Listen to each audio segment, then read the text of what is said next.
Welcome to the Global Issues Daily. Throughout history, human civilization has expanded and thrived across the entire globe. We build these towering cities out of glass and steel. We extract deep resources from the earth, and we engineer massive, sprawling monuments. We essentially operate under this fundamental assumption that our footprint is permanent, that what we build is going to stand forever. But have you ever wondered what happens when that footprint is raised? Today, in this explainer, we're examining a really profound and visually striking phenomenon: nature's relentless reclamation of human civilization. We're going to investigate 6 distinct global locations where shifting economies, unstoppable geological forces, or sudden catastrophic disasters permanently silence the streets. And as you'll see, that silence simply allows the earth to quietly and methodically take back its own. So, what actually happens when the hustle and bustle of human life just suddenly stops? It's a thought-provoking and, honestly, kind of an unsettling concept.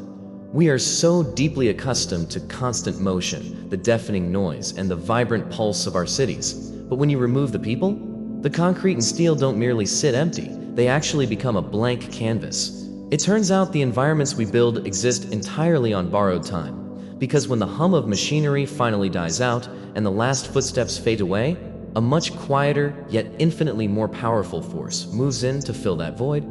Chapter 1: Sudden Catastrophe. Pripyat, Ukraine. Now, sometimes a city isn't slowly abandoned over the course of decades. Sometimes it's paralyzed instantly by a single devastating event. And Pripyat stands as absolutely the most striking modern example of this instant silencing. Following the catastrophic nuclear disaster at Chernobyl in 1986, the entire settlement was completely evacuated. This was a community once home to 500 people, just buzzing with the daily, mundane routines of life. Today, well, it's been utterly transformed into a dense, irradiated forest. The natural world hasn't just surrounded the decaying architecture, it has forcefully invaded it. I mean, we're talking about trees now growing directly inside the concrete buildings, their roots literally piercing the floors and their branches reaching right out through shattered window frames. The sheer speed of that evacuation left behind a truly chilling reality.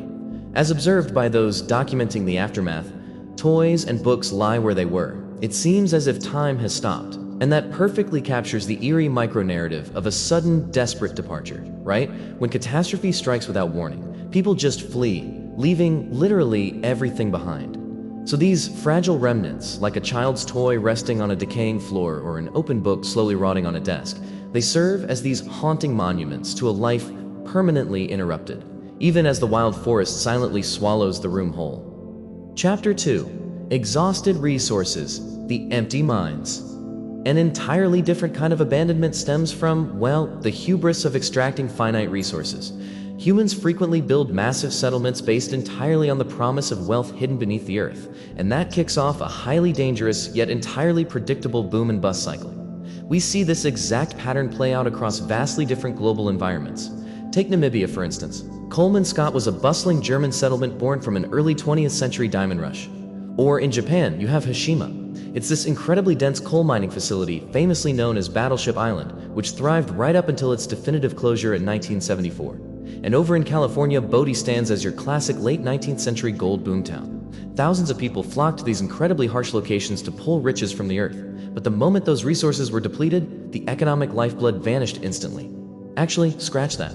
It's more like the populations were forced to flee overnight, leaving entire towns completely hollowed out. What's absolutely staggering here is how uniquely each local environment reclaims the massive voids left behind. It's like a tailor-made takeover. In Coleman Scott, the unforgiving, harsh Namibian desert has just flooded the abandoned architecture. It creates this surreal, desolate landscape where massive sand dunes have literally swallowed entire living rooms. Over on Hiroshima Island, which exists entirely as a fortress-like concrete structure in the middle of the open ocean, it's being methodically consumed by corrosive sea breezes and relentless saltwater, just crumbling piece by piece into the sea. Meanwhile, Bodie, California, remains pretty much exactly as it was abandoned. It exists as this eerie ghost town, trapped in an endless, punishing cycle of being frozen under heavy winter snows and then choked by creeping, dry summer grass. Ultimately, it's the Earth's elements that get to dictate the final chapter of these once thriving communities. Chapter 3: Yielding to the Earth, the Crush of Time. Moving away from rapid economic collapse or sudden nuclear disasters, we find cities that yielded to the slow, crushing weight of geology and overgrowth across vast stretches of time. Let's contrast two incredibly iconic historical locations. First, Krakow, Italy. This was a stunning medieval hill town, highly prized for its strategic, elevated location. Yet human engineering just couldn't outlast the sheer force of geology.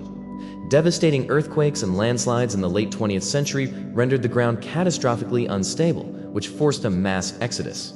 Now contrast that with Angkor, Cambodia.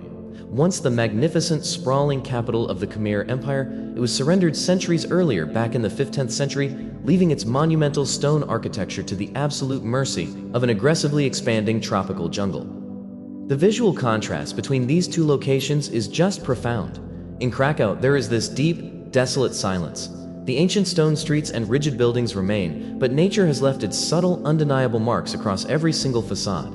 It tells a quiet, slow-moving story of a bygone era returning to the mountain it was quite literally carved from. Angkor, on the other hand, presents a far more violent, active reclamation. Giant, muscular tree roots have spread extensively over the ancient temple walls, physically gripping, separating, and crushing the massive stones that once projected imperial power. It's a real display of force. Both locations provide the cinematic, almost poetic display of impressive human engineering, ultimately succumbing to an unrelenting, inevitable natural force. Chapter 4: Nature's Inevitable Return, the Timeline of Silence. When we pull all these diverse threads together, a singular, overarching narrative really starts to emerge regarding our complex relationship with the planet we inhabit. The timeline of abandonment here spans vast centuries and eras of human progress. We go from the 15th century, when the great empire of Angkor surrendered its monuments to the jungle, to the late 19th century, when Bodhi's frenzied gold rush violently dried up. And it continues straight into our modern industrial era, with Hashima's massive coal mines permanently closing in 1974, and the sudden horrific evacuation of Pripyat in 1986. So whether a civilization retreated 600 years ago, or less than 40 years ago, the ultimate trajectory remains exactly identical. Given enough time, the Earth simply takes everything back. Which leaves us with a final, highly provocative thought.